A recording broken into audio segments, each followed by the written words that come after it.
Hello दोस्तों, मैं हूं आपका दोस्त और होस्ट अनिल और मैं जिस जगह पर हूं ये है दिल्ली देहरादून एक्सप्रेस वे। दिल्ली की भागम भाग और सिटी लाइफ से अगर ब्रेक चाहिए हो तो मैं आपको लेके चलता हूं एक अमेजिंग से रोड ट्रिप पे जो कि रहेगा दिल्ली से देहरादून तक। तो चलिए मेरे साथ इस रोड को एक्सपीरियंस करते हैं साथ में मिलकर और जानते हैं कितना क्या टोल है, क्या कुछ खाने पीने के ऑप्शंस ओपन हो रखे हैं, रेस्ट एरिया का क्या कंडीशन है और पहुंचने में एग्जैक्टली कितना टाइम लगता है। वैसे क्लेम 2.5 घंटे का किया जाता है बट हम रियल चेक करेंगे। तो चलो मेरे साथ चलते हैं, लेट्स सेट गो। हेलो दोस्तों, तो आज का सफर रहेगा हमारे दिल्ली से लेकर देहरादून तक और हम इसको कवर करेंगे newly constructed Delhi Dehradun express way से। तो अभी टाइम हो रहा है 2:37 और यहाँ से जो मैप दिखा रहा है वो 4 घंटे अप्रोक्सीमेटली दिखा रहा है, बट मुझे लगता है इतना टाइम तो नहीं लगेगा। क्लेम किया जाता है 2.5 घंटे लगते हैं। तो ये ट्रिप मैंने कर दिया रीसेट और देखते हैं हमें टोटल देहरादून एंटर करने में कितना टाइम लगेगा। तो इस ट्रिप पे जा रही है हमारी बेटी साथ में और अनु। से हेलो, हाय, श्री हाय करो। तो ये आ गया अक्षरधाम।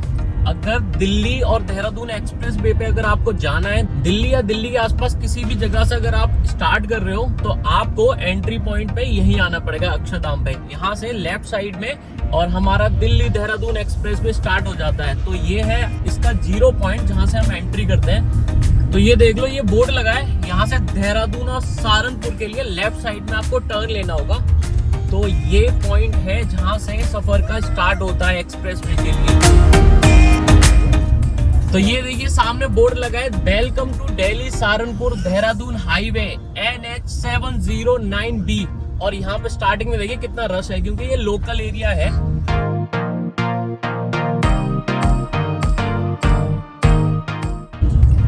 ये गाड़ी आगे जा रही है UP 82, ये मेरे होम टाउन की है।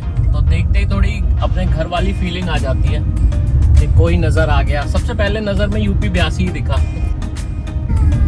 इस हाईवे पे एंटर करते ही स्टार्टिंग में ना काफी रश दिख रहा है और रीजन वो है कि यहाँ पे ना लोकल कनेक्टिविटी बहुत ज्यादा है इस हाईवे पे। जब दिल्ली से जब आप एंटर करते हो कुछ टाइम बाद मुझे लगता है ये डेडिकेटेडली एक्सप्रेस वे वाला फीलिंग देगा। अभी लोकल वाली फीलिंग आ रही है इस पे।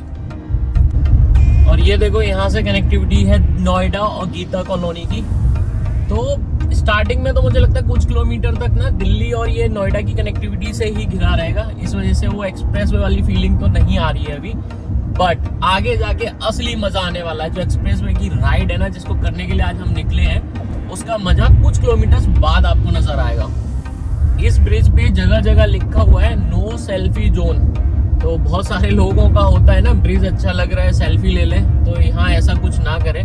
और जो हैवी व्हीकल्स हैं उनको लेफ्ट साइड में चलने का बोर्ड भी लगा हुआ है। बट आपको पता है इंडिया में कोई भी रूल फॉलो नहीं करता है। मैं जितना भी ड्राइव करता हूँ उसके एक्सपीरियंस से बता रहा हूँ, ऐसा कुछ भी फॉलो नहीं होता। ये देखो भैया, हाईवे पे इनका टायर फट गया है लग रहा है मुझे, या कुछ हुआ है। बट ये बहुत खतरनाक जगह है, ऐसे कोई रोकने से ना बड़े एक्सीडेंट्स हो जाते हैं पीछे से। तो अक्षरधाम से करीब 15 किलोमीटर चलने के बाद ये पहला टोल नजर आ रहा है, बट मुझे लगता है ये एक्टिव नहीं है। यहाँ पे कोई भी टोल जैसे गेट नहीं लगे हुए हैं, बट ऊपर लिखा हुआ था लोनी टोल प्लाजा, बट ये एक्टिव नहीं है अभी तक।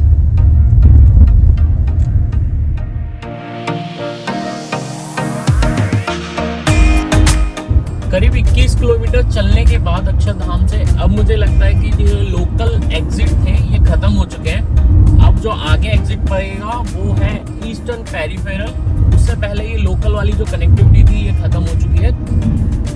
अगर मैं बात करूं इस एक्सप्रेस वे पे तो 2 व्हीलर्स अभी भी मुझे नजर आ रहे हैं, but according to the news और गाइडलाइंस एक्सप्रेस वे पे 2 व्हीलर्स अलाउड नहीं होते हैं क्योंकि स्पीड मेंटेन करना इजी नहीं होता 4 व्हीलर्स के लिए अगर ये चल रहे होते हैं।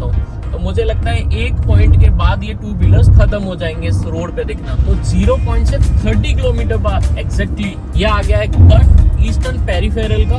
तो यहाँ तक पहुंचने में जो समय लगा है वो करीब 28 मिनट लगे हैं क्योंकि लोकल कनेक्टिविटी बहुत ज्यादा है, उसकी वजह से आप बहुत ज्यादा तेज गाड़ी नहीं चला सकते यहाँ पे। अगर इन साइन बोर्ड के अकॉर्डिंग बात की जाए तो इस पे ऑटो रिक्शा, ट्रैक्टर, 2 व्हीलर कुछ भी अलाउ नहीं है। बट अब मेरे सामने देख लो ये 2 व्हीलर जा रही है। अब मुझे नहीं पता कि आगे चल के इसको कैसे रोका जाएगा। हो सकता है जहां जहां एंट्री पॉइंट्स हैं वहां पे इन लोगों को रोक दिया जाए, बट अभी ऐसा कुछ भी नहीं है।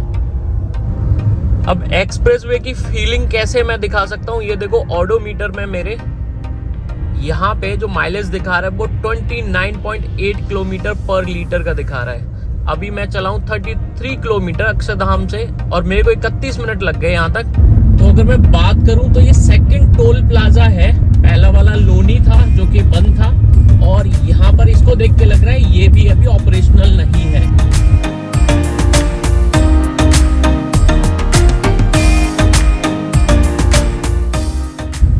और मैं बात करूं रेस्ट एरिया या वॉशरूम की, तो इस टोल के पास पहला स्टॉपेज है जहाँ पे वॉशरूम बने हुए हैं। अभी तक ऐसा रास्ते में कोई स्टॉपेज नहीं था। तो ये देख लो, ये है लेडीज और जेंट्स के लिए टॉयलेट। और रेस्ट एरिया की बात करूं तो इस टोल से 2 किलोमीटर आगे साइन बोर्ड पे दिख रहा है। तो यहाँ पे अगर लेफ्ट साइड में आप देखोगे तो रेस्ट एरिया का काम चल रहा है। अभी यहाँ पे जैसी इन्फॉर्मेशन दी गई है उसके हिसाब से अभी रेस्ट एरिया ऑपरेशनल नहीं है। ये आप मेरे लेफ्ट में देख लो, ये कुछ टाइम बाद ऑपरेशनल हो जाएंगे। यहाँ पे होटल्स वगैरह सारी चीजें बनेगी, बट थोड़ा सा टाइम लगेगा अभी अगर सामने देखो तो स्पीड का जो बोर्ड लगा हुआ है वहाँ पे गाड़ी की लिमिट जो है कार्स के लिए वो 100 है और बड़े व्हीकल्स के लिए, हैवी व्हीकल्स के लिए 80 है। करीब 50 किलोमीटर राइड करने के बाद इस एक्सप्रेसवे पे अगर मैं रिव्यू दूं तो बहुत मजेदार है, बहुत शानदार है। 20 किलोमीटर के बाद से ना जो नज़ारा स्टार्ट हो जाता है, स्पेशली जो इस रोड पे जब ट्रैफिक कम हो जाता है, जब गाड़ी चलाने में जो मजा आ रहा है ना, एकदम 100%। और मैं रोड की बात करूं तो 100% बम्प फ्री नहीं है। जो लेफ्ट वाली लेन है उस पर काफी बम्पिंग है, जगह जगह आप देख रहे हो। तो गाड़ी अभी कैमरे में मुझे नहीं पता कितना पता चल रहा है, बट हाँ गाड़ी बम्प ले रही है। तो 100% बम्प फ्री नहीं है, बट ओवरऑल गाड़ी चलाने में बहुत मजा आ रहा है इस एक्सप्रेसवे पे। अब देखो, तो थोड़ी देर पहले मैं ओवरटेकिंग लाइन की बात कर रहा था, वो ये थी। अब ये देखो, ये भाई साहब ओवरटेकिंग लेन में चल रहे हैं। अब किसी को ओवरटेक करना है तो वो लेफ्ट में जाएगा अननेसेसरी, जबकि ओवरटेकिंग होना चाहिए राइट साइड से। ये रूल्स एंड रेगुलेशन लोगों को पता नहीं कब समझ में आएंगे। तो ये देखो, लेफ्ट साइड में जो आपको दिख रहा है या राइट में दिख रहा है, दोनों जगह यहाँ पे रेस्ट एरिया के लिए बन रहा है। और मैं अभी नीचे ले जाके दिखाता हूँ आपको क्या क्या बन चुका है। ये अभी वर्किंग में है, यहाँ ऐसा कुछ है नहीं। यहाँ पे एक ये चाय की दुकान है, अगर इनकेस आप स्टॉप लेना चाहते हो तो 60 किलोमीटर बाद ही आपको चाय और वॉशरूम की फैसिलिटी मिल जाएगी। बाकी अभी रेस्ट एरिया अंडर कंस्ट्रक्शन है। और इनके एंट्री पॉइंट और एग्जिट पॉइंट भी ना बहुत ज्यादा दूर नहीं है जहाँ पे रेस्ट एरिया बना रहे हैं। हार्डली 200 से 300 मीटर पहले एंट्री करो और 200 से 300 मीटर बाद आप एग्जिट कर दो। तो करीब 70 किलोमीटर चलाने के बाद 0 पॉइंट से अगर मैं इस एक्सपीरियंस की बात करूं पूरे एक्सप्रेस वे पे, तो आपको कोई भी रेस्ट एरिया नहीं मिलेगा। कुछ जगह पे वॉशरूम है जो मैंने दिखाए थे, उसके अलावा कोई भी खाने पीने की चीज नहीं मिलेगी। अगर इस एक्सप्रेस वे पे राइड कर रहे हो तो अपना सामान, खाने पीने का, पानी बोतल तक लेके चलना पड़ेगा। और बात करूं फ्यूल स्टेशन की, तो एक भी फ्यूल स्टेशन नहीं पड़ा है अभी तक।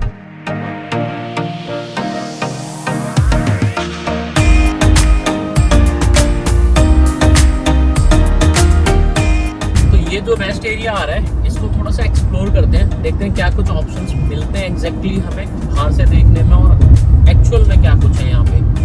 0 पॉइंट से 105 किलोमीटर चलने के बाद ये वाला एरिया आया है जहाँ पे कुछ ऑप्शंस दिख रहे हैं। देखो, चाय के स्टॉल्स हैं, ये खाने पीने के लिए जगह है और ये सामने वॉशरूम, और ये पीछे रेस्ट एरिया बन रहा है, अभी अंडर कंस्ट्रक्शन है। बाकी आपको गन्ने का जूस और भी सारी चीज़ें मिल जाती हैं। तो ये एक सही पॉइंट है जहाँ पे इनकेस अगर आपको खाने पीने के लिए रुकना है तो यहाँ रुक सकते हो। तो श्री भी फाइनली उठ ही चुकी हैं। हेलो श्री। हेलो, हाय। तो यही वो एरिया है जहाँ पे अलग अलग रेस्टोरेंट और होटल आने वाले हैं। जैसे कि आपको दिखाऊं मैं, यहाँ पे बर्गर किंग, मिठास, मैकडी वगैरह सारे कुछ ऑपरेशनल हो जाएंगे। बट अभी की स्थिति देखते हुए लगता है मुझे 1 से 1.5 साल मिनिमम लग जाएगा ये सारी चीज़ें ऑपरेशनल होने में। तब तक के लिए आपको इन छोटे रेस्टोरेंट्स या कैफ़े टाइप की चीज़ों से काम चलाना पड़ेगा।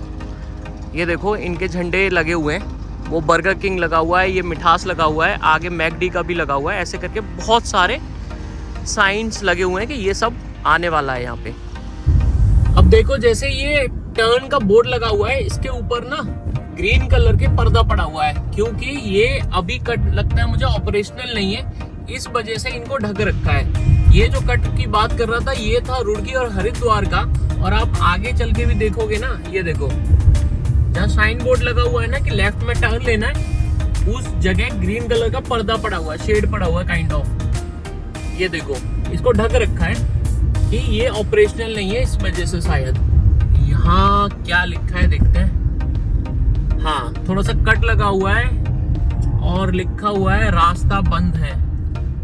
तो ये देख लो, ये रास्ता बंद है। वैसे किसी ने लोकल ने लगता है हटा दिए होंगे।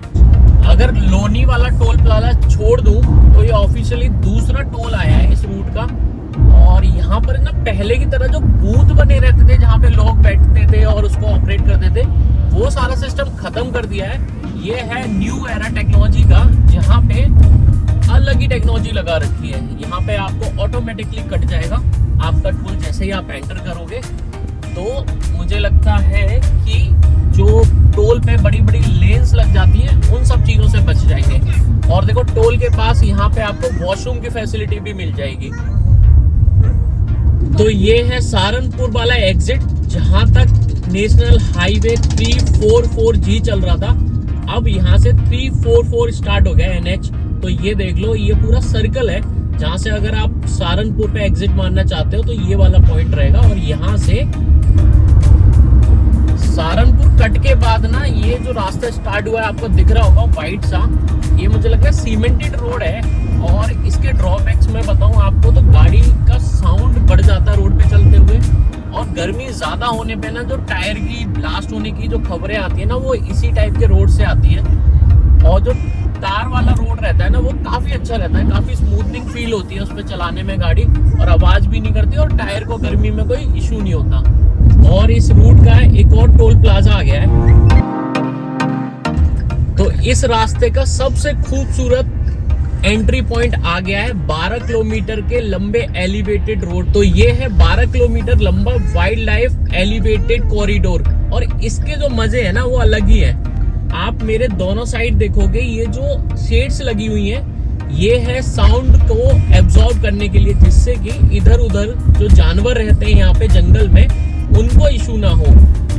और ये राइट साइड में अगर आप देखोगे तो ये लाइट्स लगी है ना, इतनी नीचे क्यों लगी है? नीचे इसलिए लगी है क्योंकि इनकी लाइट जो है ना जानवरों की तरफ ना जाए, जंगल में इनका रिफ्लेक्शन बिल्कुल भी ना जाए लाइट्स का, इस वजह से। और बीच में जो ग्रीन कलर की चीजें लगी हुई है, तो ये है रिफ्लेक्टर, जो गाड़ियों की उधर से लाइट आ रही है उसको एब्जॉर्ब कर लेते हैं, तो इस तरफ वाले चलने वाले लोगों के लिए इशू नहीं होता। और ये एशिया का सबसे बड़ा कॉरिडोर है। तो जिस जगह हम चल रहे हैं, ये सबसे खूबसूरत 12 किलोमीटर का वाइल्ड लाइफ एलिवेटेड कॉरिडोर। और यहाँ के नज़ारे देखो, आपके दोनों तरफ जंगल है और बीच में से ये एलिवेटेड रोड निकाला गया है। ये है दिल्ली देहरादून एक्सप्रेस वे का एक पार्ट, जो कि 12 किलोमीटर लंबा पैच है। और ये एलिवेटेड होने से क्या फायदा है कि नीचे से जो हाथी या जो भी जानवर रहते हैं वो इजीली एक जगह से दूसरी जगह जा सके और ये रोड एक्सीडेंट्स वगैरह में बेचारों को इशू ना हो। अब जो इस तरफ ये शेड्स लगे हैं ना, जगह जगह निकले हुए नजर आ रहे हैं। ये देखो यहाँ पे, अब पता नहीं ये टूट गए हैं या क्या हुआ है इनके साथ, बट अभी तो बहुत ही स्टार्टिंग टाइम है यार। अभी से अगर ये सब चीजें होने लगी तो एक आध साल में इनका मेंटेनेंस करना बहुत मुश्किल हो जाएगा।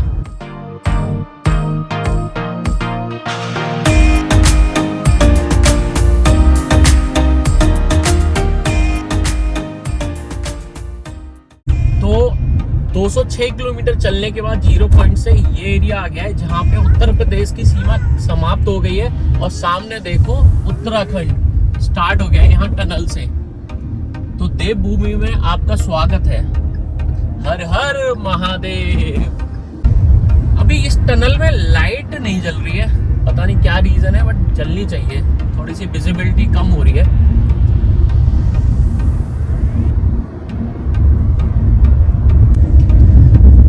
यार ये देखो, पेड़ों पे जो लाइट पड़ रही है ना, उसके बाद जो कलर आ रहा है ना, वो कितना खूबसूरत लग रहा है। पता नहीं कैमरे में कितना अच्छा कैप्चर हो रहा है या नहीं, बट नेकेड आई से जब मैं सामने से देख रहा हूँ ना यार, बड़ा ही प्यारा और खूबसूरत नजारा नजर आ रहा है मुझे। ये देखो दोनों तरफ ग्रीनरी, लश ग्रीनरी।